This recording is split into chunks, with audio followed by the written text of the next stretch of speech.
こんにちは、チャーです。先日、市役所から封筒が届いてしまいました。で、何が届いたかっていうと、市民税、都民税、森林環境税、納税通知書っていう書類なんですね。去年の私は非課税世帯だったので、住民税は0円でした。だから、この納税通知書っていうのは届かなかったんですね。でも、今年は残念ながら住民税を納めなきゃならないっていうことで、この通知書が届いてしまいました。で、非課税世帯じゃなくなるから、当然税金は納めなきゃいけないし、いろんな優遇がなくなってしまう。そういう話を聞いたので、正直かなりがっかりなんですね。ただ、実際に届いた金額を見たら、ちょっと意外だったんです。なので、今回は私の納税通知書を実際にお見せしながら、週2、3日のバイトだと住民税がいくらになるのか、そんなことをお話ししたいと思います。非課税のボーダーが気になって働く時間をセーブしようか迷っている方には参考になると思うので、よかったらご覧になってください。最初に私の納税通知書をお見せします。まず一番大事なところ、この年税額ですね。これが36,000円です。年間で36,000円。月額にすると2,550円です。これくらいならそんなに生活はきつくならないかなっていう感じなんですね。もちろん去年までは0円で済んでいたから、今年は税金を払わなきゃならないってちょっとがっかりではあるんです。ただ、会社員の頃に引かれていた金額を考えると、このくらいの金額だったらなんとかなるってちょっと安心したんですね。で、なんでこの金額になったのか、通知書の中身を見ていきたいと思います。まず、私の去年1年間の収入です。給与収入146万7,512円。これは前に源泉徴収票の動画でお見せしたバイト代ですね。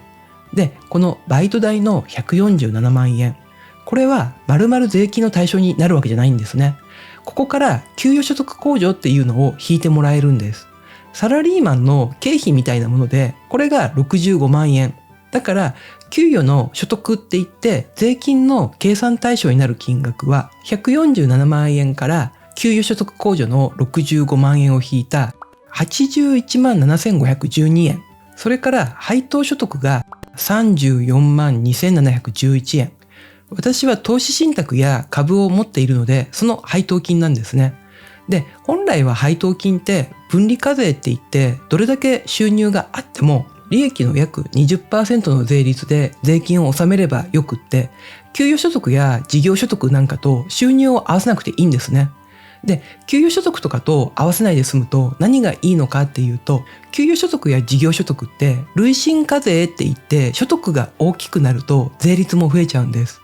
最大だと 55%、半分以上が税金で持ってかれちゃうんですね。でも、その代わり、私のように所得の低い人は、非課税になったり、10% 程度で済んだりするから、人によっては分離課税で 20% 税金を払うより、給与所得や事業所得と合算しちゃう総合課税の方が税金が少なくて済むんですね。だから別に配当金収入を申告しなくてもよかったんだけど、少しでも税金を抑えたくって、私はわざわざ確定申告をしたんです。なので私の場合はこんな感じで、配当所得34万円が記載されています。で、給与所得と配当所得を合わせるとだいたい116万円。ここから所得控除っていうのを税金の対象から引くことができるんですね。で、私の場合はこれが3つあって、1つ目が社会保険料控除。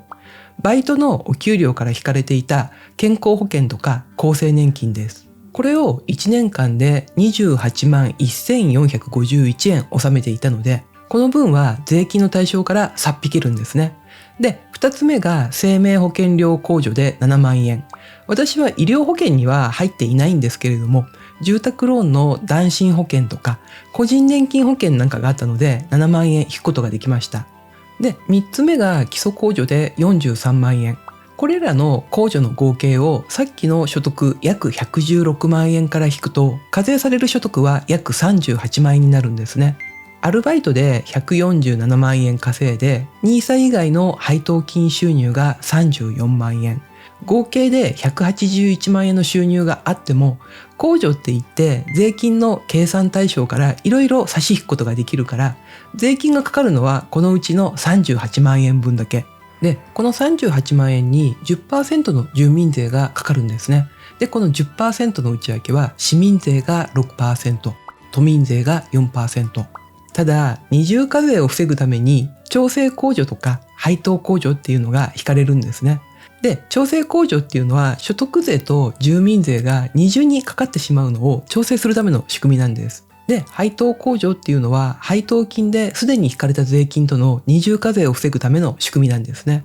これが私の場合は調整控除の市民税が1500円、都民税が1000円、配当控除の市民税が5484円、都民税が4113円、合計で1万2000円ぐらいが税金から引かれるんですけれども、今度は所得の多さに応じてかかる税金の所得割とか、均等割、森林環境税っていうのが加わるんですね。で、所得割。これの市民税が1万5600円、都民税が1万円、それから均等割。これの市民税が3000円で、都民税が1000円。あと森林環境税っていうのが1000円入っているんですね。で、森林環境税って私は今回初めて知ったんですね。会社員の頃はこんな税金なかったし、去年は非課税だったからこういう通知書を見ていないんです。だから今回届いた通知書を見てなんじゃこりゃって思ってしまったんですね。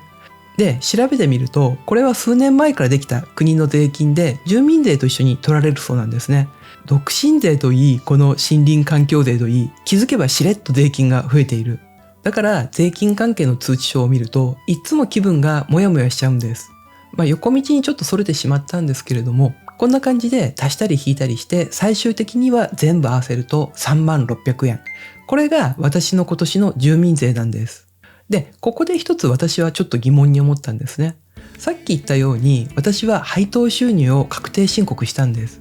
でも実はこれ余計なことだったんじゃないとも思ったんですね。なので配当収入を確定申告して得したのか損したのか、それをちょっと見てみたいと思います。まず確定申告したことでプラスになったのが所得税の52,047円。これが還付って言って税金が戻ってきているんですね。去年の私の所得だと配当にかかる所得税はほぼ全額戻ってきています。で、次にマイナスです。申告したことで住民税の計算に配当金が乗っかったんですね。さっき見ていただいた通知書の配当の分ですね。で、AI に見てもらったところ、私の住民税は約2万5000円増えているそうなんですね。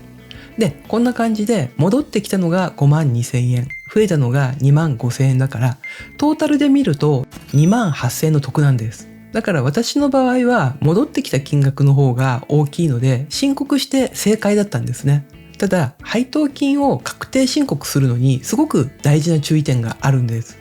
今回私が得できたのは、バイト先で社会保険に入っていたっていうのが大きかったようなんですね。社会保険の場合は、こうやって配当収入を申告しても、翌年社会保険料には影響しないんですね。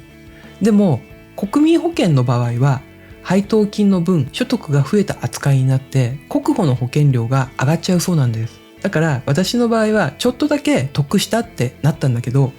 国保だったら国保の値上がり分も考えると損したってなることが結構あるらしいんですね。で、これは確定申告した時に散々 AI に質問しまくって確認していたんです。だから安心して申告ができたんです。こんな感じで同じ配当収入でも健康保険の種類や収入によって正解が変わるから、今年配当収入を確定申告してみようかなって思っている方は、自分の入っている保険、国保なのか社保なのか、今年の所得は最終的にいくらになったのかを確認して AI といろいろシミュレーションしながら考えてみるといいんじゃないのかなと思います。今回住民税の納税通知を見た感想なんですけど、非課税世帯じゃなくなるっていうのは思っていたほどは痛手が小さかったんですね。よく非課税世帯のメリットは大きいって聞くじゃないですか。給付金が受けられるとか、国民健康保険料や介護保険料が安くなる。だからバイトをセーブして非課税のままでいた方が得なんじゃないかなって考えたことも結構あったんですね。でもこうやって実際に計算してみると、バイトの手取りは年間で約120万円。それに対して増えた住民税は3万円ちょっと。もちろん給付金がもらえないとかそういうデメリットはあるんだけれども、去年私が受け取った給付金は4000円程度。これくらいの給付金だったら働いて得られる金額の方が圧倒的に大きいんですよね。それに私はバイト先で社保に加入しているから、国保料金や介護保険が安くなるっていうメリットも関係ないんですよね。だから私の場合はバイトして収入を増やしてよかったのかなって思うんですね。それに前の動画でもお話をしているんですけれども、私の場合はバイトはお金だけじゃなくって生活のリズムを整えたりとか、人と話す機会になっていたりっていうメリットもあるんで、私の場合は非課税世帯から外れてしまっても働いて収入を増やした方が良かったなって思っています。ただこれはあくまでも私の場合の話です。介護保険料とか医療費、年齢や状況によって非課税かどうかの影響は変わってくるんですよね。だから一概には言えないんですけれども、私のように非課税世帯じゃなくなるイコール大損じゃない人っていうのは結構いるんじゃないかなっていうふうに思います。だから住民税は取られるようになってしまったんですけれども、今年はいいかなってちょっと安心をしました。で、これで良かったって思ったんですけれども、今回この動画を作るために私通知書をちゃんと読んでいちいち意味を確認したんですね。そしたら一つ気づいたことがあるんです。私の去年の収入なんですけれども、バイトの給料と配当金以外にウェブライターや YouTube の収入があったんですね。だから私はちゃんと確定申告でこの収入から経費を引いた事業所得、だいたい70万円なんですけれども、これをちゃんと申告をしていたんです。だけど今回届いた住民税の課税明細書を見てみると記載されていないんです。だからもしかしたらちょっと計算ミスがあったのかもしれないなっていうふうに思っているんですね。で、当然収入が少ない方が税金は少なくなるから、これを役所に確認することによって税金が増える可能性があるんですけれども、でも気づいちゃった以上ちょっと確認しないわけにはいかないのかなっていうふうに思って、近いうちに役所に確認をしに行って結果はまた動画にしたいって思います。皆さんは非課税世帯のボーダー意識したことありますか？